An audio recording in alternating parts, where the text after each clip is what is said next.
Thank you, Donald. Good evening, everybody. This afternoon has been one of the most extraordinary political shenanigans and rows going on in the House of Commons, and it all centres around my old friend, well, I use that word euphemistically, Speaker John Bercow. And to try to explain, and by the way, if you're tearing your hair out with Brexit, you're driving, just slow down, okay, before LBC's political editor, Theo Usherwood, explains to you what happened this afternoon. Theo. Let's start at the beginning, because the government has a motion which is going to be voted on Tuesday evening after 7 o'clock, and that is basically setting out its plan for the withdrawal agreement, that 585-page document. Now, that motion... That's the one that was postponed, wasn't it? That was the one that was postponed in December.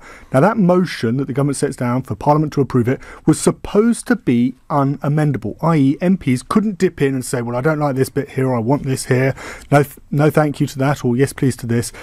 That didn't happen this afternoon because the Speaker, John Bercow, overruled his clerks, his impartial legal advice, and said, actually, I'm not going to listen to your advice, I'm going to make my own decision, and I'm going to allow Remain Conservative MPs, led by Dominic Grieve, the former Attorney General, to table a change to Theresa May's Brexit plan, which will shorten the amount of time the Prime Minister has to come back to the House of Commons, should, as expected, she loses that vote on Tuesday evening, and present an alternative Plan B. Now, the Prime Minister had it down as planned that she would return to the Parliament within 21 sitting days. But that would take the House of Commons right into the end of February to come to hear what her alternative would be. Remainers don't like it because it is increasingly close to the deadline when we leave the European Union. The default option is without a deal. And so they successfully shortened it to 3 days. And so the Prime Minister would need to return to the Commons by the 21st of January. That's Monday, the 21st of January, with an alternative. Now, the Speaker, when he has presided over the House of Commons since 2009 and the expenses scandal, has been assiduous. When an MP has presented something to him and it hasn't been in the rule book, he said, I'm very sorry, that would set a precedent. I can't help you with that. You'll have to find another way in order to get your point across. But today, he ripped up the precedent and said, actually, he was going to impose his own will. And that is what angered levers within the Conservative Party, including the Deputy Chairman of the European Research Group, Mark Francois.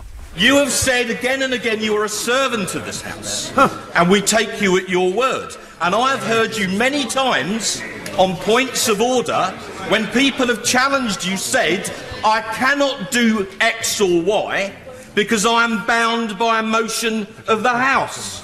You've done that multiple times in my experience. So why are you overriding a motion of the House today? The answer to the... He was shouted down by Conservative MPs cheering on Mark Francois there. But it wasn't just the backbenchers who were angry. The government benches, the front bench, was incandescent. The Commons leader is Andrea Leadsom, and she pressed the Speaker to provide the written advice that he had overruled. In fact, 2 large documents had been taken off by the dispatch boxes where advice is placed for the clerks of the House, and Andrea Leadsom said that the Speaker had to publish it. As you will have heard today, there are some concerns about the decision that you've taken in the context of the House motion that's before us.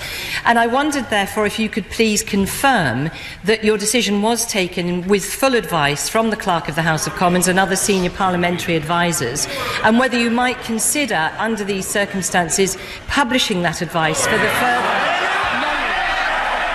But the Speaker, John Bercow, refused. First of all, of course, I consult the Clerk of the House and other senior clerks, and I hear their advice. That advice is tendered to me privately, and that's absolutely proper. That's absolutely proper.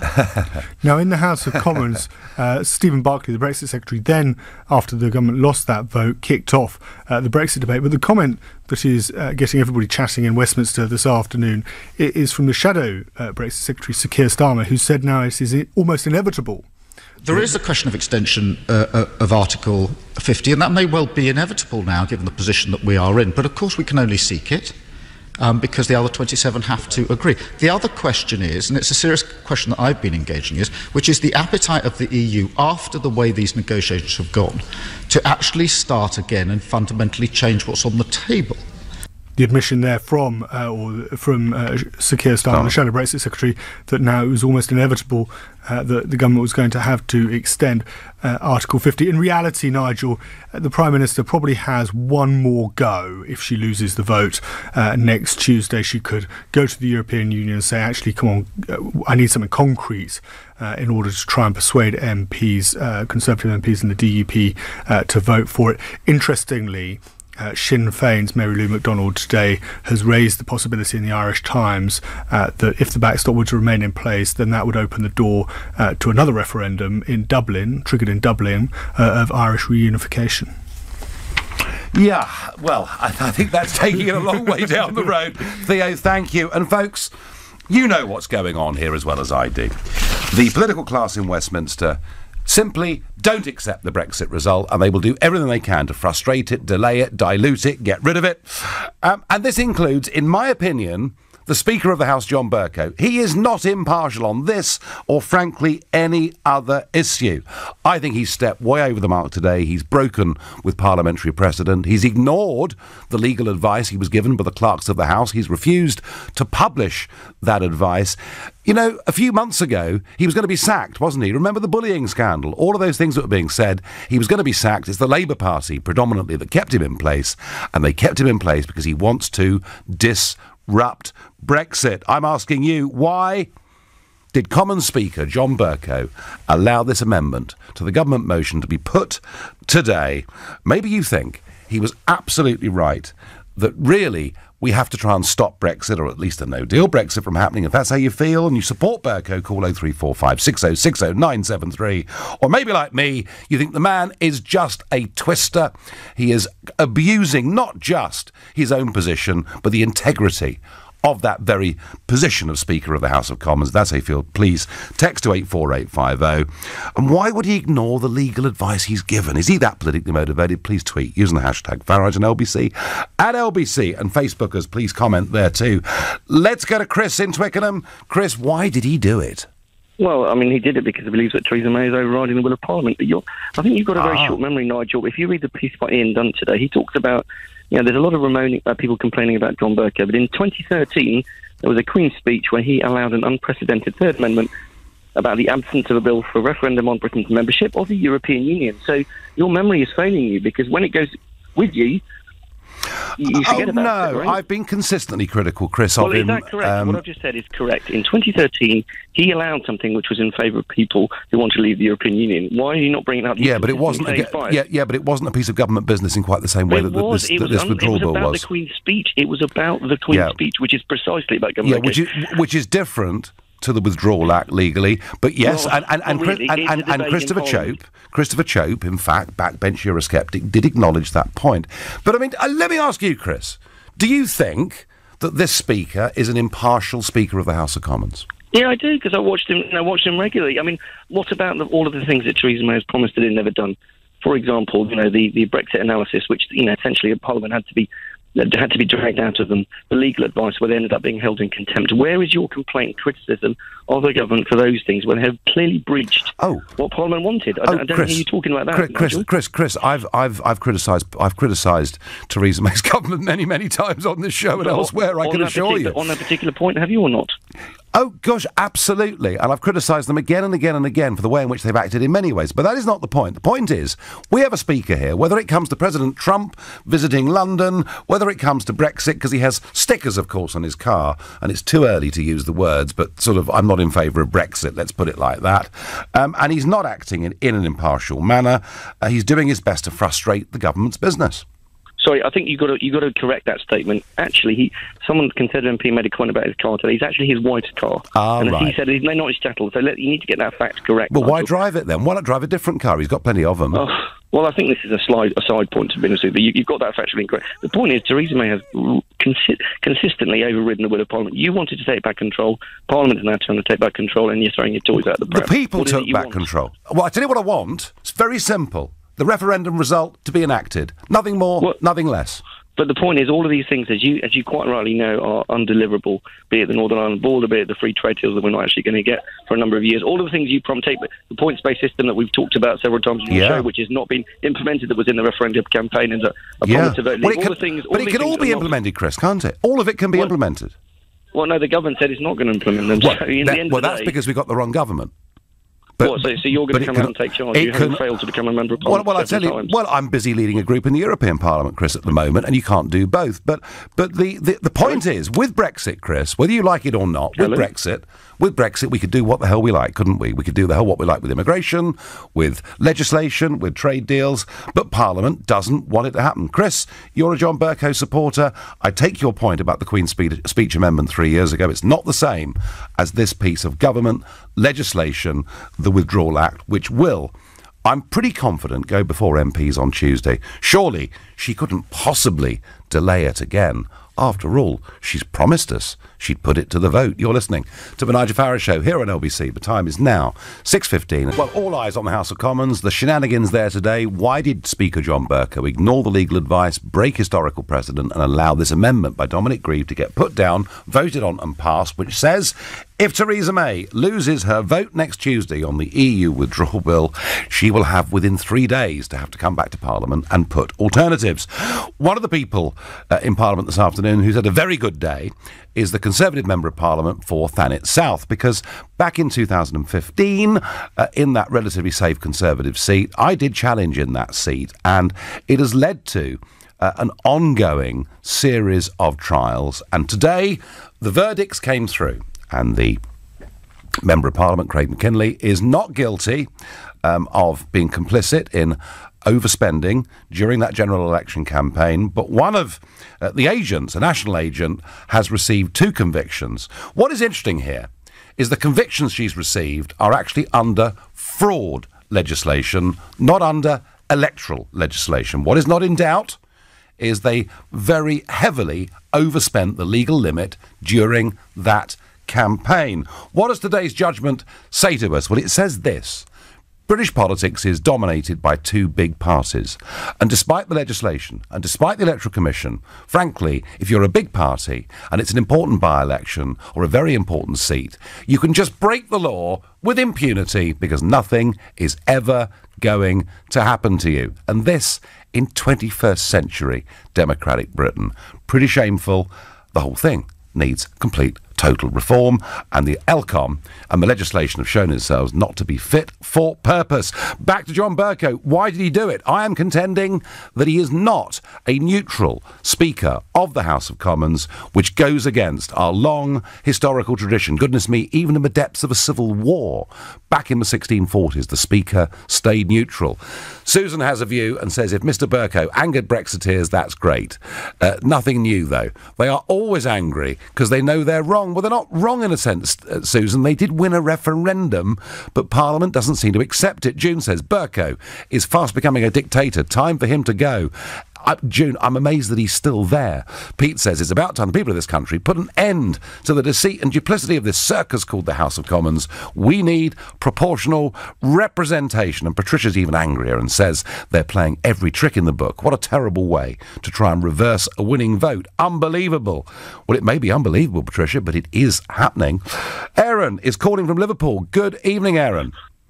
Good evening. How are you, Nigel? You all right? Yeah, I'm all right. And you know what? Actually, the truth of it is, I'm not surprised about this at all. I said on this show, just over a month ago, the reason they kept Bercow on is they want him to use every trick he possibly can to try to trip up the government over Brexit. Well, that's pretty much my feeling. And worse than that, I think now it's in the writing on the wall. That's why he's been influenced to carry this forward. That's my feeling. He knows that this time is limited, and that if he doesn't act according to Parliament's will, then they're going to start barracking him. So you think it's pressure from MPs that's made him do this? Yes, that's my feeling. Rather than his own fanatical devotion to Remain? I think in this position, if he was to display his own personal feelings, again, he would be inviting that barracking.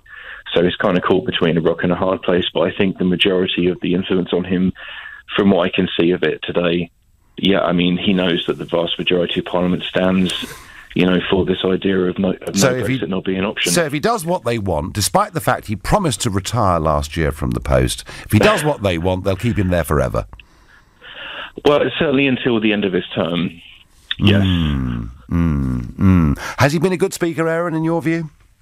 I think he's done things which I can laud and appreciate, and there have been some things, especially when we learn of his leanings in Brexit, and you start to see the thread of the pattern of his thoughts coming through in his dealings in the House. When you start seeing that, it starts to become a bit questionable. A bit questionable. I reckon that's putting it pretty politely. Aaron, thank you. Off to John in Edinburgh. John, good evening. Hello, how are you, Nigel? I'm well. So why did Bercow ignore the legal advice given to him by his clerk and then refuse to publish it? Well, I couldn't say. I think it's a really interesting question. I think it speaks a lot for the fact that I think we can, whatever your people's political leaning, they can probably agree that Bercow likes being in the spotlight, and it's he's not shy of having everyone talking about him. I think that's just the way he is. But what I would say is this: I don't really think it matters that much whether we agree or not about what he did. I think you're probably right in that he's not going to be Speaker for a very long time from now. But ultimately where this has got us is it lets us know what the House wants. Whether you like it or I like it or anyone else likes it doesn't really matter that much. We now know what the House wants. And we get back to this idea of parliamentary sovereignty. And the thing is, on top of that, is I don't believe that this question would ever have come up. Well, it wouldn't have ever come up if it hadn't been for the fact that Theresa May postponed the vote. So what the House is concerned about, as has been evidenced by this vote today, or this amendment today, is not necessarily the outcome of the vote, although we have our suspicions about where it's going to go. It's the idea of time being run down. And when we start talking about democracy, that's not democracy. Just running something down until there's no time for it to go through is not the way Parliament's supposed to work. No, but then Parliament, John... May has been honest. But Parliament, John, is in a different situation here, I would argue. Normally we have this system of representative democracy. We send our people off for 5 years or up to 5 years. They make their own decisions and we judge at the end of that time whether they're the right people to represent us or not. The difference here, surely, is that this decision was given to us. And surely it's their duty to carry it out. I've lost him. I've lost John in Edinburgh. Never mind. I'm going to go to Watford and speak to Alex. Hi, Alex. Hi, Nigel. Happy New Year to you. And to you. So has Bercow acted as an impartial umpire today, or has he not? John Bercow is a national hero. Is he? He has let our Parliament be the best democracy in the world. He has shown leadership, and we've got countdown on our hands. And we'll all have the channel of blood on our hands as well. The what? You know what? The what? The channel of blood. What does that mean? You know what speech that refers to? Enoch Powell's speech of 50 years ago. What on earth has that got to do with this? It's got to do with this because we cannot have no more shilly-shallying around. We're at 88 days or 80 days before we hit 80, a deadline. And I will show my impartialness. Can you explain to me how we can pay the EU $39 billion when they can't get their accounts signed off? No, I can't explain it, Alex. I really can't explain it. But you say Bercow's a hero, but surely the point about a speaker is we want them to be absolutely neutral, and whether it's over President Trump or other, this guy's not neutral, Alex. He sits there day after day calling it how he has to call it. He gives both sides impartiality, and he's taken a decision for the nation. And he's taken... Okay. So he's a national hero to you because he's acting politically. No, he's letting the British Parliament be the best democracy in the world. The British Parliament will make the best decision it can for the country. No. Alex, I'm really sorry. It is not for the British Parliament to make this decision. They told us it was our decision. They said they would respect it at the time of the referendum, and they doubled that up with their manifesto promises in 2017. This isn't good enough, Alex. 2.5 years we've been at this. I know.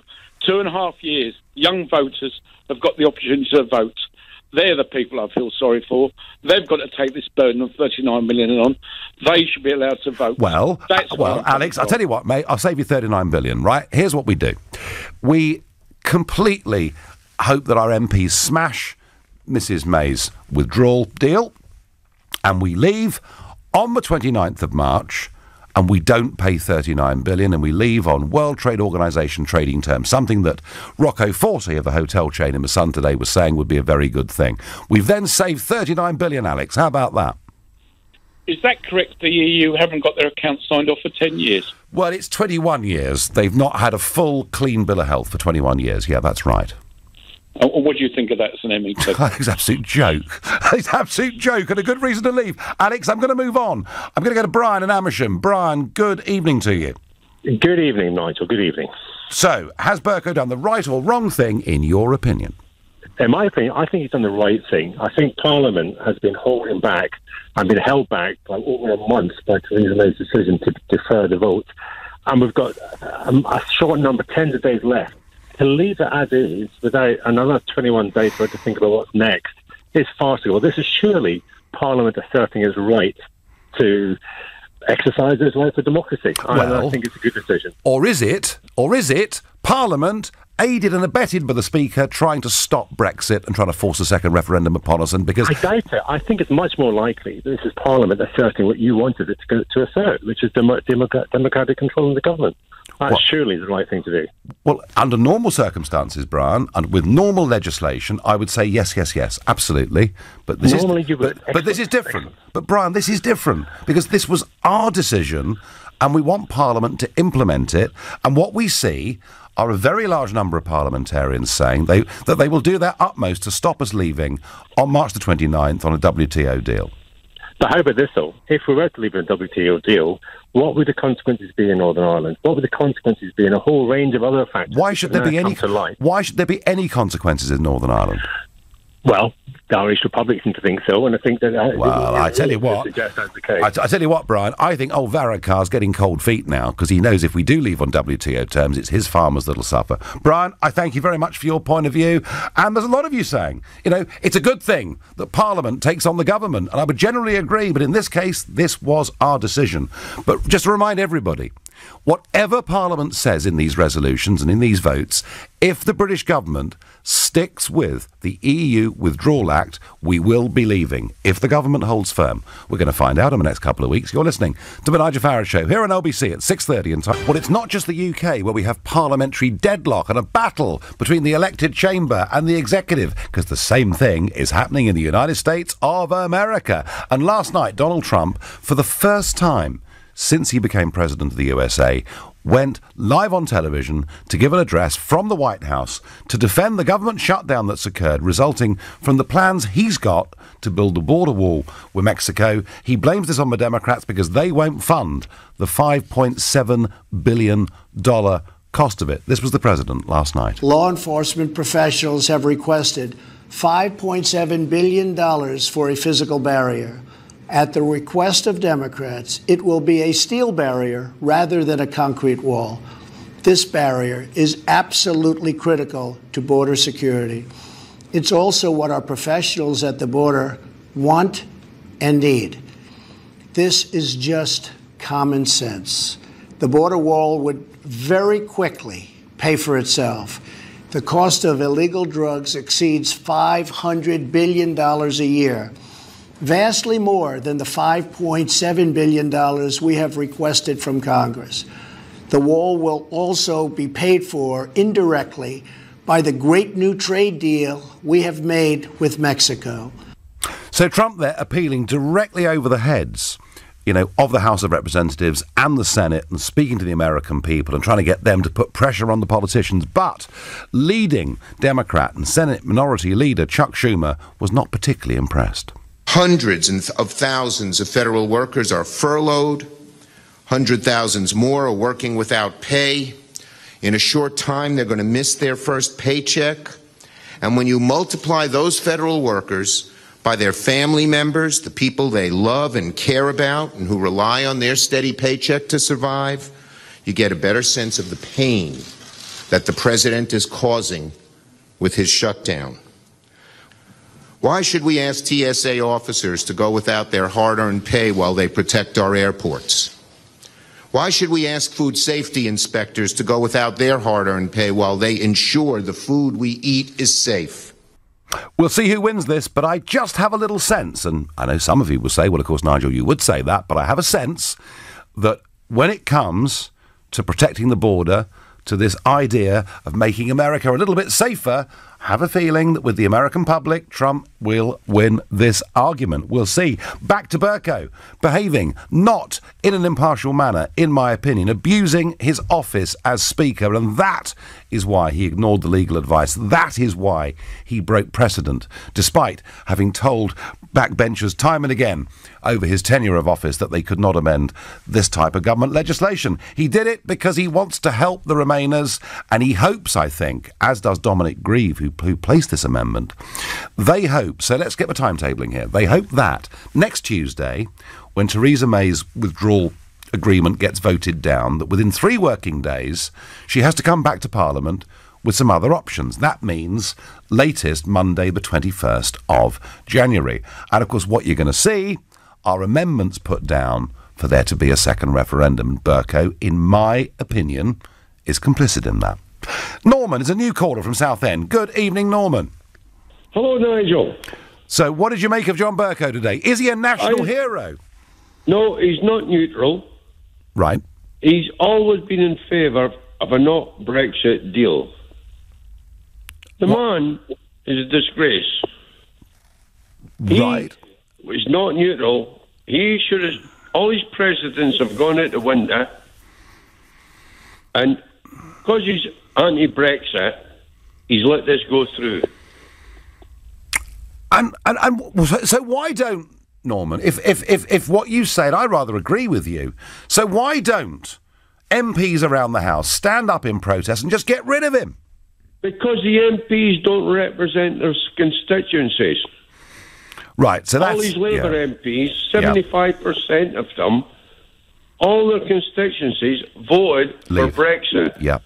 But they've got their own points of view. They're not following the lines of the people. And why does the people bother to vote if the MPs are not following what they want to say? Well, Norman, doesn't that raise, sort of going on from here in the years to come, if Brexit's not properly delivered, you know, why would anyone believe in our democratic system? It's quite serious, isn't it? Of course it is. They're meant to represent our views, but you've got the likes of, even Jeremy Corbyn, he wants Brexit, but he won't admit it. But Norman, what they would say is they would say that Brexit's okay, but a no-deal negotiated WTO Brexit's not. Are you scared of a WTO Brexit, Norman? I'm not. You're There's not? only 2 deals on the table to me. Mm-hmm. One is Theresa May's, and one is a no deal. OK. That's the only deals on the table. Well, I think that's right, and the legislation says so too. Norman, I thank you. Linda says Parliament needs to stop scaremongering and saying that no deal is disastrous. Well, what they say is we'll be crashing out. That's the phrase they've all agreed to use, and they all do.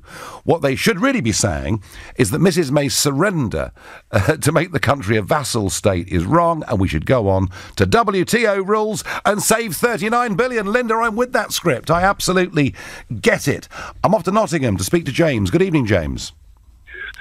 Good evening, Nigel. How are you doing? I'm doing well. I've never liked this speaker, James. I've always criticised him, I suppose. So perhaps I'm true to form. But I just something says to me, James, that the speaker should be above politics and should be neutral. He doesn't look it to me. I think very few people in our walk of life are strictly neutral. So yes, Bercow has his issues. I can't deny that. There's been issues regarding his bullying behaviours and all that. And yet, James, you've raised that, and yet they kept him on. Well, yes. Well, it's as I understand it, it has to be the whole House that basically sort of votes him down. But I'm no sort of expert in this. But in my opinion, I mean, there's the issue of what happens if the government's deal is voted out, and Theresa May I use the word seems to be quite happy to basically let it sort of peter out. And I think the question needs to be, well, if the deal is voted down, then what is Plan B? Well, James, Plan B, I can't answer that. Plan B, legally, right now, given the legislation that is in place, is that we would leave at 11 p.m. on March the 29th without a deal with the European Union and revert to trading with them on World Trade Organization rules?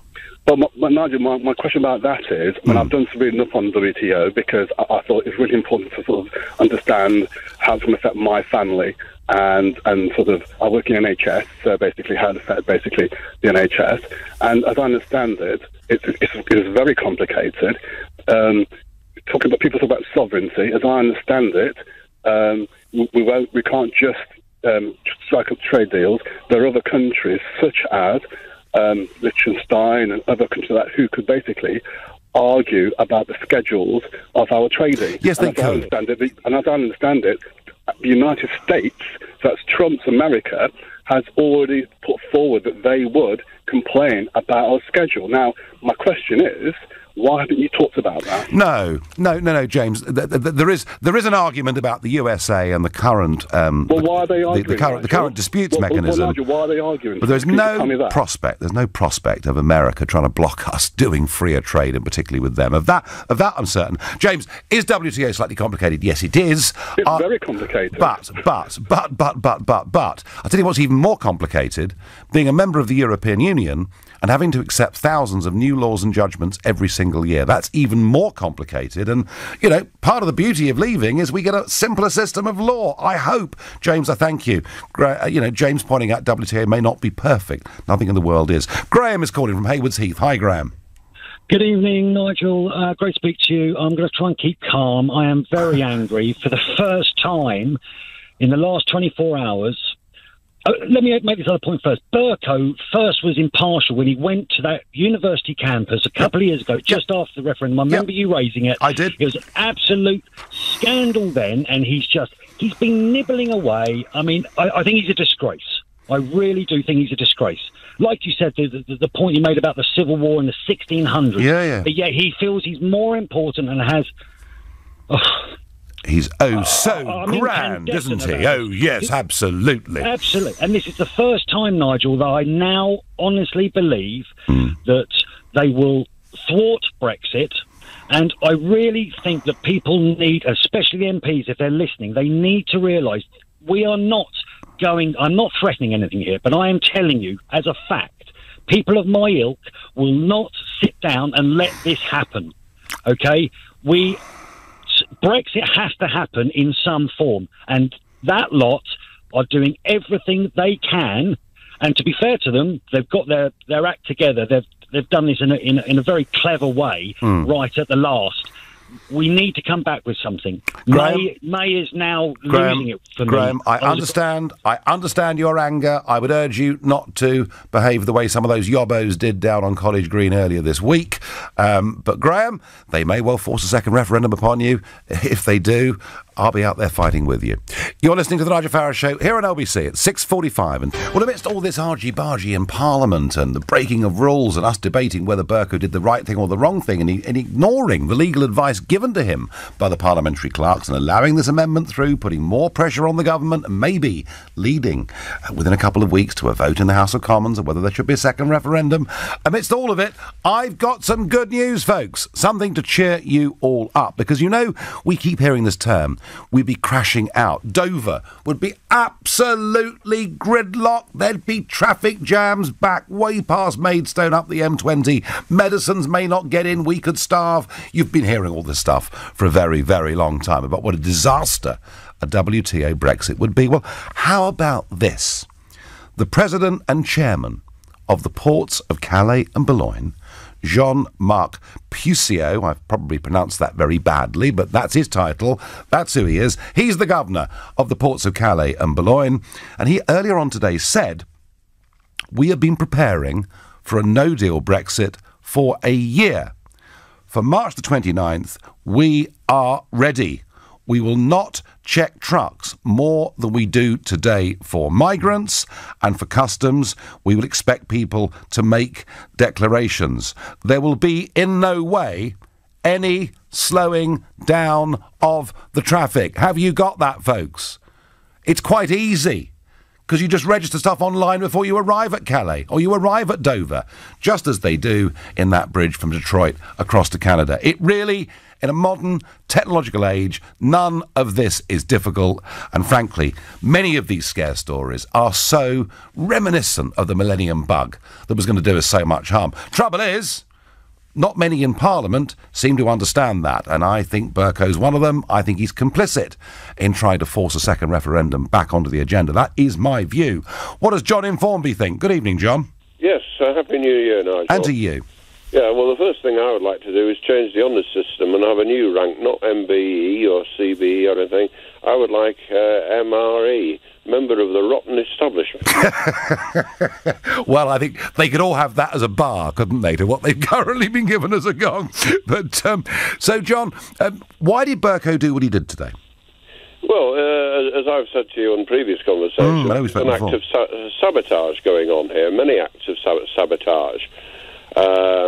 We can go right back to the get-go, when the great Rudolf Hesseltine told us the boil of Brexit must be lanced. And they've been doing that ever since. But are they succeeding, John? Yes, I think to a degree they are. When all this started, I was fairly confident, and I likened it to the Battle of Rorke's Drift, that we would have to storm the fort and take over the various lines. But now I feel it's us that's trapped in the castle, and they're battering the walls down, and we're not fighting back enough. Well, the one thing though, John, you're a Brexiteer, we've spoken before, I know you feel strongly about this, but here's, apart from the news I've just given you from Calais, which struck me as being actually really rather good news, but the one positive thing that Brexiteers can say right now is the legislation in place is there, and if the government and cabinet hold firm, we will leave on March the 29th. Do you have confidence that the government and this Prime Minister will hold firm? Well, I wouldn't trust any of them as far as I could throw them, to be quite honest. I believe there is a deliberate establishment conspiracy to stop it, and they will use any dirty trick in the book to stop it. Yep, they will, but, and I repeat the point, John, if the government holds firm, we will still get Brexit on March the 29th, maybe on WTO terms. John, I thank you. Chris says to me, all this just goes to show how our MPs are not fit for purpose. What company would put up with someone who's given 2 years to complete a project and has not managed it and is no further forward? They would be tinned, Chris, very, very quickly indeed. Adrian in Lewisham, are you proud of our Speaker of the House of Commons today? The idea of the Speaker is to allow MPs to vote. That seems to be pretty much his job, really, doesn't it? The idea of Speaker is to be neutral and is to get the balance right and make sure that Parliament acts in a legitimate, honourable way. Surely one of the ways to get the balance right is allow the 600 or so, or however many MPs are present, to vote. That's called balance when MPs vote. An individual Speaker doesn't make decisions; he lets the MPs do that. That's his job. Well, there's no precedent for it, and he was given legal advice not to do it, but he did it. But, Adrian, let's just take your point that MPs should vote. Isn't the point about this particular circumstance that we were told in the referendum that this is a vote that we would have? And that was passed overwhelmingly by Parliament. We then had the vote, and Parliament agreed to trigger Article 50. There was an EU Withdrawal Act that was passed, and at the next general election, we were promised our vote would be honoured. Isn't what's really going on, Adrian, that our MPs are now trying to overturn our vote? I think what's really going on, Nigel, is the truly awful nature of this is finally coming out. People are getting scared. And one thing you haven't told your listeners, which really troubles me, is that WTO does not give frictionless trade.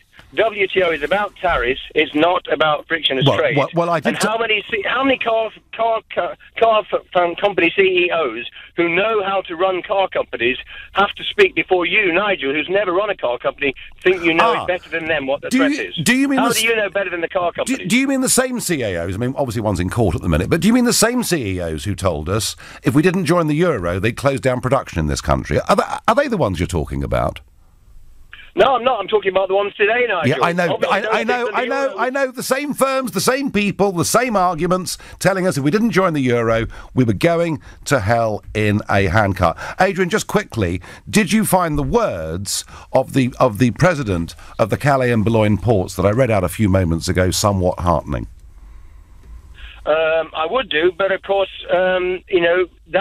that's simply in contradiction of the advice that we get about these things. I know, why do the car companies not believe him? I know, because the big corporates and big government want to tell you as bad a message as they can. So that's the big corporates and the big people, Nigel, who have jobs to give, who have jobs to take away, and who already have factories in every other country in Europe. They're the big companies. I tell you what, Adrian, the truth of it is the CBI, who are put up to be this amazing business organisation, employ fewer than 10% of people in this country. James from Clapham, I've got a quick 30 seconds for you. I'm sorry we're at the end. Good evening. Did Bercow do the right thing today? No, he didn't, Nigel. And Nigel, I just want to ask Mr. Bercow, if you keep us in the European Union, Mr. Bercow, who's going to pay for the European elections we'll be forced to take part in May? Well, that is a good question, James, because I'm afraid I don't want to say this, but I fear we're going to finish up with a gridlock in the next couple of weeks, and I think that Article 50 will get extended, and we could, on May the 23rd, be fighting those next set of European elections. Who'll pay for it? We will, James. What a joke. We will. But I tell you what, Mrs May's happy to pay them $39 billion for us to leave. WTO means it would be nothing. James, I thank you. I thank all of you. Strong passions. A lot of you thinking that what Bercow is doing is allowing Parliament to vote, to check the executive, and that's a good thing. And in normal circumstances, I would agree. But this is different. This referendum was our decision, and their job is to implement it, not stop it. That's my view. I'll be back tomorrow at 6 o'clock. At 10 tonight, it's Tom Swarbrick. But up next, it's Ian Dale. Nigel, thank you very much.